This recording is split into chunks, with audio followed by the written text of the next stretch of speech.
Welcome everyone, Dr. Thor here. Get ready for Gnosis. Some more interesting information.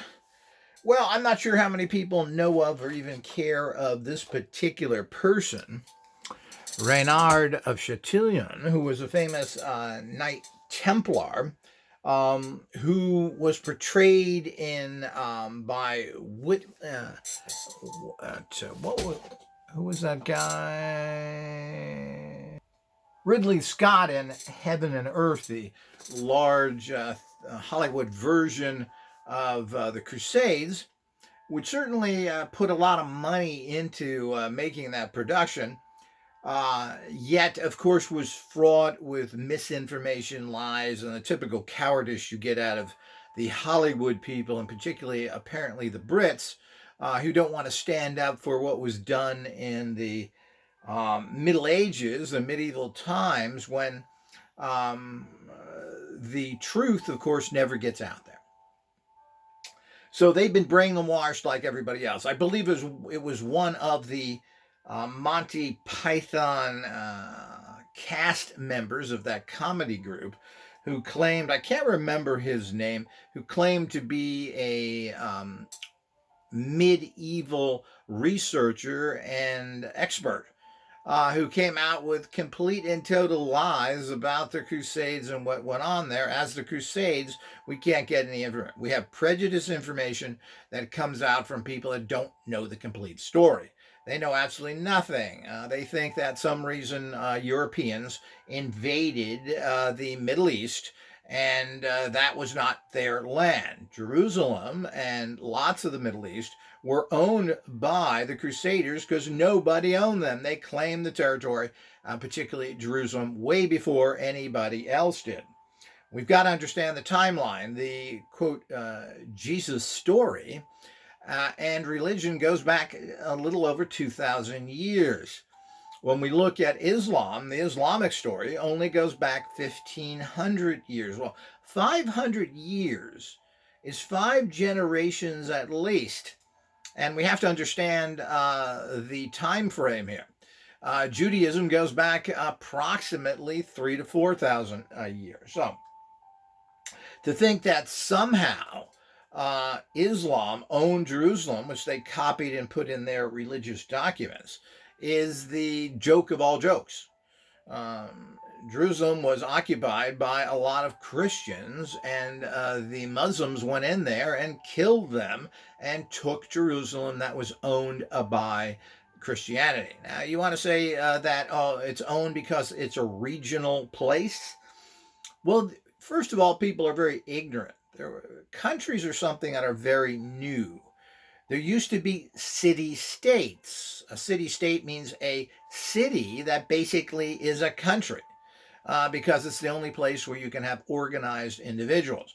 This is what went on in most of the world up until recently.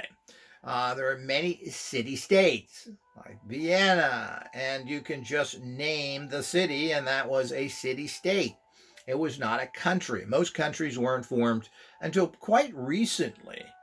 I believe a country like Germany wasn't even formed until 1878, something like that. But it was the late 18s that it was formed. There wasn't any Germany before that. And this is very typical of Europe. There weren't a lot of countries until recent times. And then they finally have figured out boundaries. And the Middle East was even worse because of the fact that there really wasn't any formalized government or people. So there were people that occupied, but usually this changed frequently, by military force to hold a particular area. So, and of course, that's what happened with Jerusalem. They didn't like the Christians being there, who probably, the Christians that were in Jerusalem at that time, were probably not very many of them were European. Most likely, they were probably people from that area. And in general, I'm not sure how many people would want to go to the Middle East in 120 heat to spend their time there. So there wasn't any countries. There wasn't, Jerusalem was not in any way a country or owned by anybody other than the people who were there to begin with, which basically what we're talking about were the Christians and their followers. The Muslims came in and murdered all these people and took Jerusalem back. That's the facts. Now, Ridley Scott goes into his really horrible screenplay. While there's some great scenes there, particularly the fight scenes and for Jerusalem, and what went on with the one particular character that very little is known about, that he decided to feature. But the people that worked on that film and many of the historians, after seeing the film, actually wanted their name taken off it, that it was not a good portrayal of what they considered what went on. The writer of this thing was not an expert in the Crusades. He wrote a book on Tripoli that he was going to originally have produced by Scott. And he's on the commentaries for the DVDs. If you want to hear him babble on as well as Scott Babylon and find their little lies and deceptions, you certainly can do that. So the film generally is entertaining, even though the information is almost entirely poorly put together. One of the people they demonized, and they've been demonizing Raynald of Chatillon for many, many years. The film makes him look like a fat, greedy person just in it for money. It's amazing how all these crusaders who just are in it for money never come home with any money. They die fighting for their beliefs. How many modern Christians would do that? Not many. I would say none, considering I've never met a Christian who wasn't a coward. So the whole idea is that that's what you run into.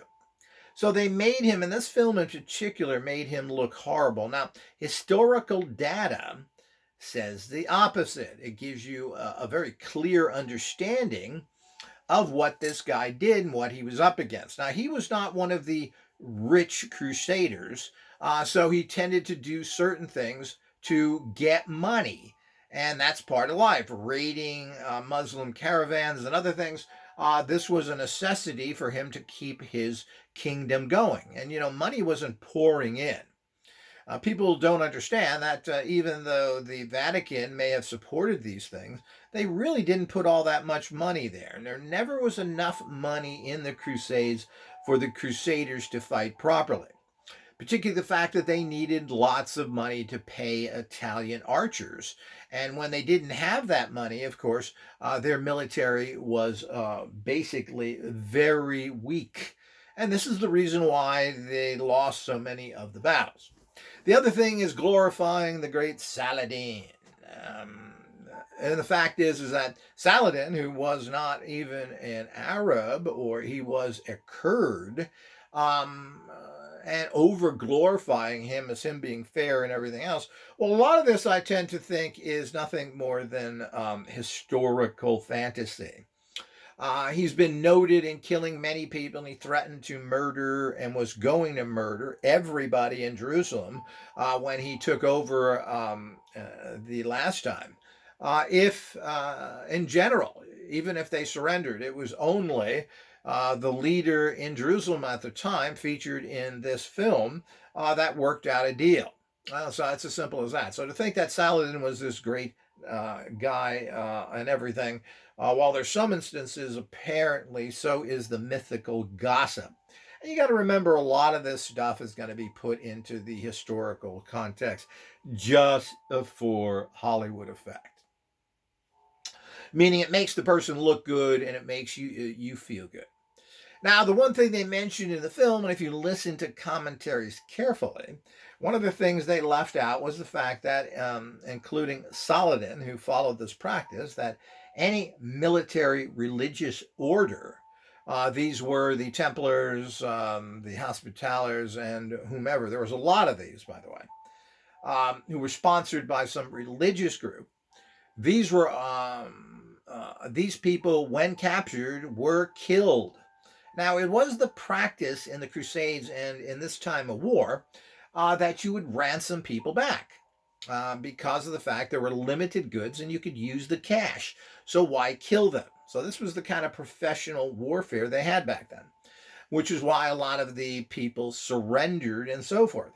Um, and of course, there were a bunch of people following the Crusaders as of everyone else, particularly washerwomen and everything else that cleaned and did all the other things. These people were then held for ransom. They would pay it, and then everybody we let go. And of course, when we talk about the type of fighting that we have in the Crusades and the physicality of it, people are exhausted pretty quickly, and you're at a particular point where you really can't fight anymore, so surrendering is a good option. Now, for the general person or the person who had a little money, this was a good option. If you were a military religious order, particularly the Knights Templar, you were executed, which they executed hundreds of Templars. And of course, they state this even in the commentary on the film, and stating, listen to this, that we couldn't show that because they know that this would piss off the public who were now getting the facts of what really happened and being upset that they summarily executed the Templars and lots of the other religious order knights, and this would cause an enragement. And again, everything is done to please the Muslims because the Muslims generally are going to kill you. So if you put out something they don't like, you'll run into that problem. So you don't put out history, you put out a Hollywoodized version, taking out all the horrible atrocities that the Muslims are known for and giving people false information.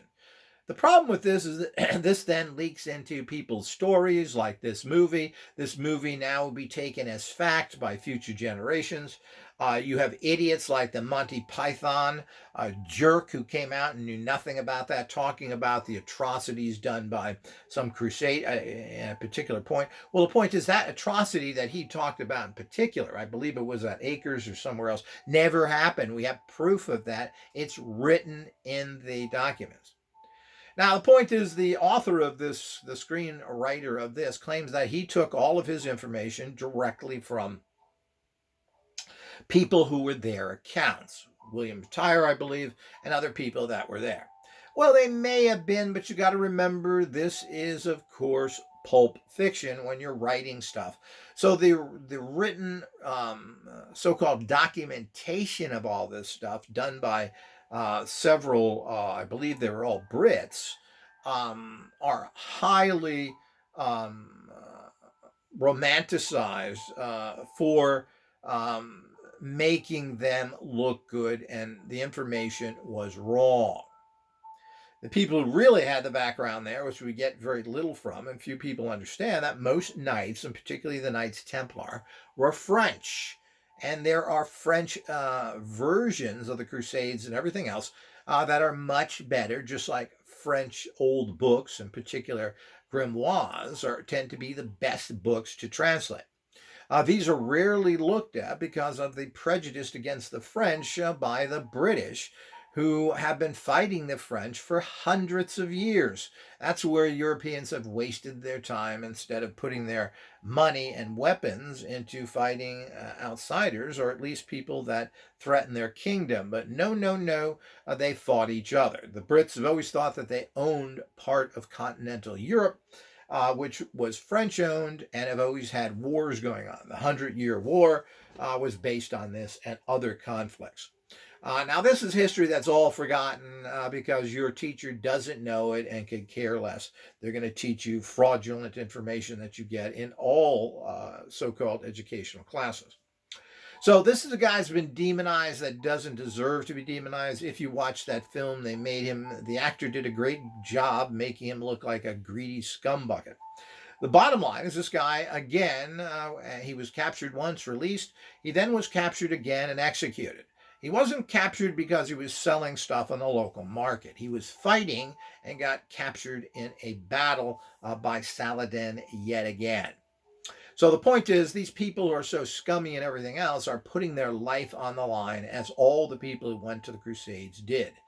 And most of them got nothing out of it, almost all of them. there really wasn't riches to grab in Jerusalem or the Middle East in general, not to mention the horrible hardships of living in such a climate.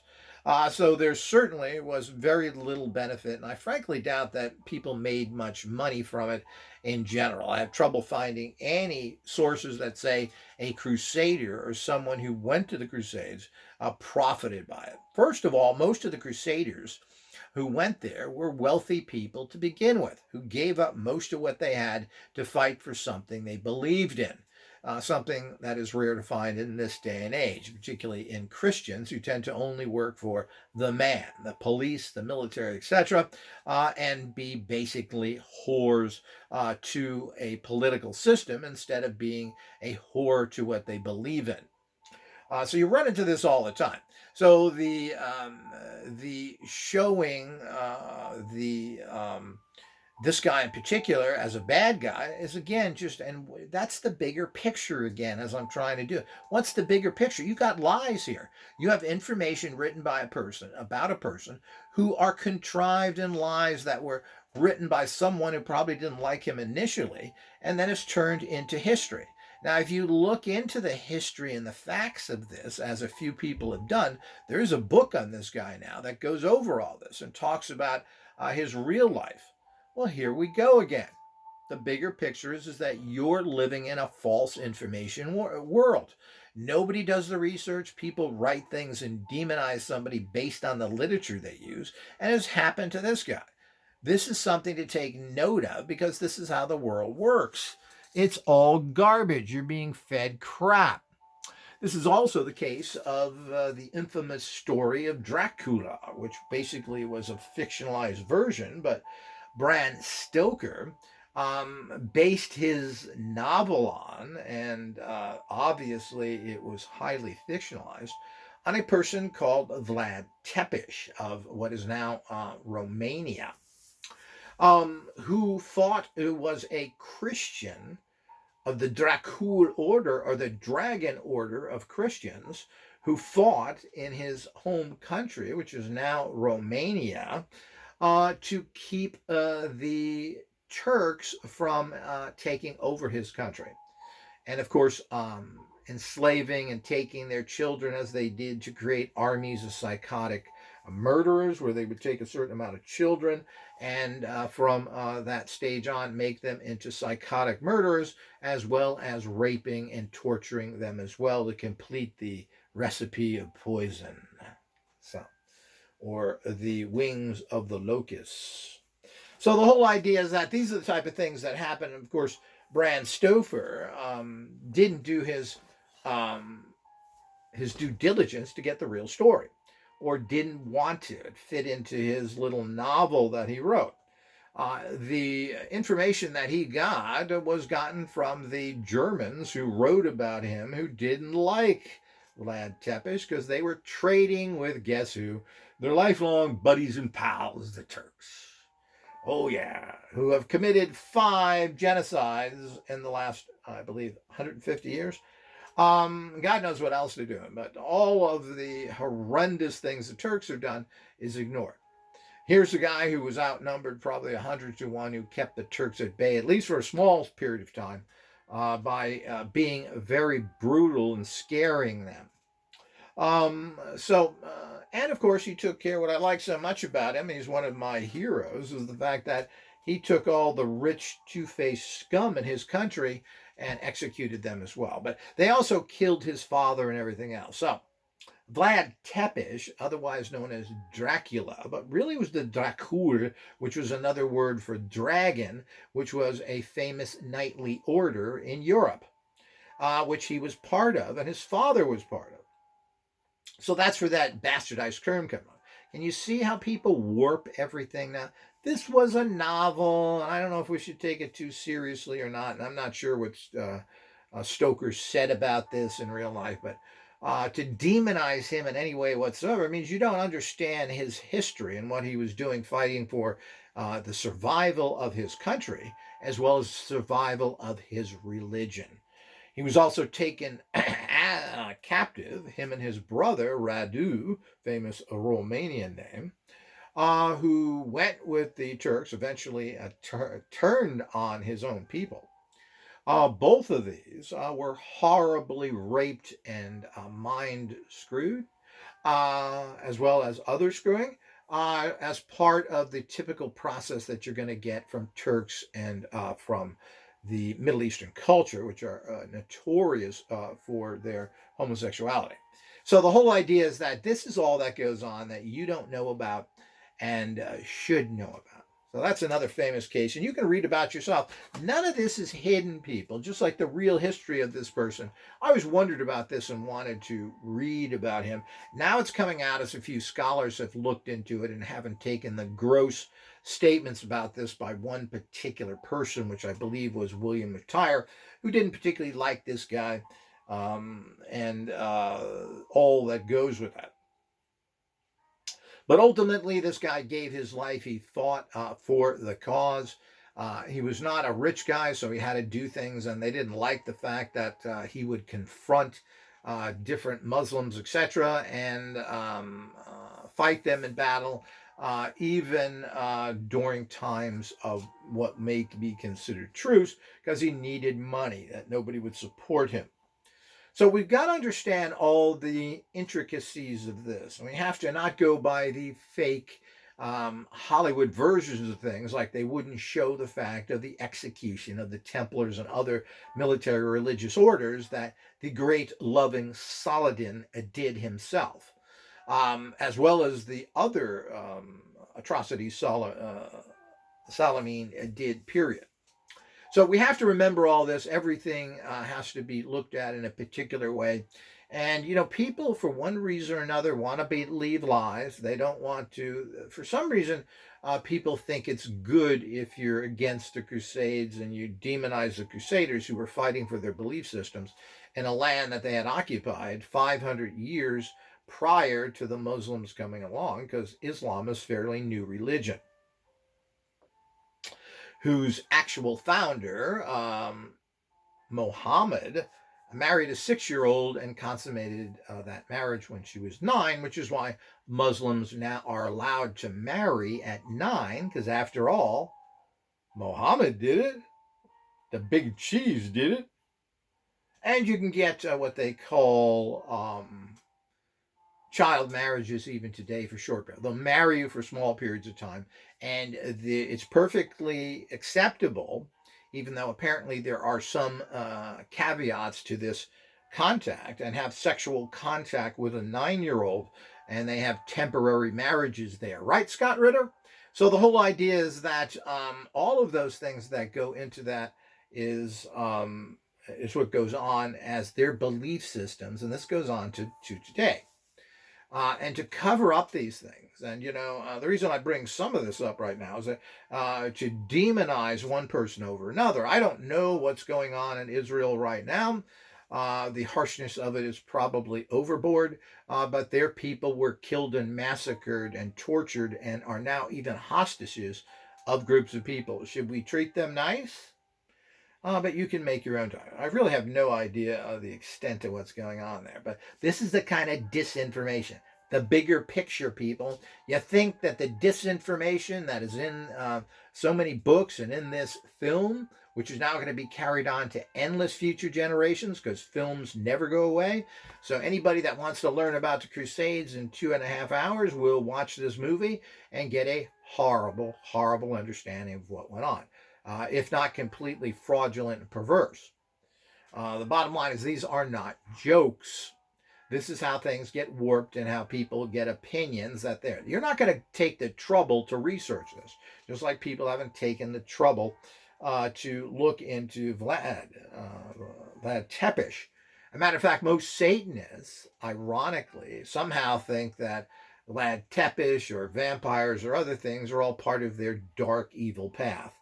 The ironic thing about it is when they start going into Dracula, he's a Christian, people, a devout Christian, and you don't get that either. So that shows you how stupid people are and how they continue to follow stupid, uninformed belief systems based on movies, bad books, and their own stupidity. Because after all, You're not really going to research, are you? You're not going to read a book, are you? No. Well, maybe you'll watch a video like this, but that's about it. So that's how life is. Everybody's lazy and everybody gets bad information. When you look at a film, like you look at anything in life, it doesn't matter where it comes from. And that includes your dumbademia teachers, whether they're from Harvard or your local city college. It's all garbage. Until next time.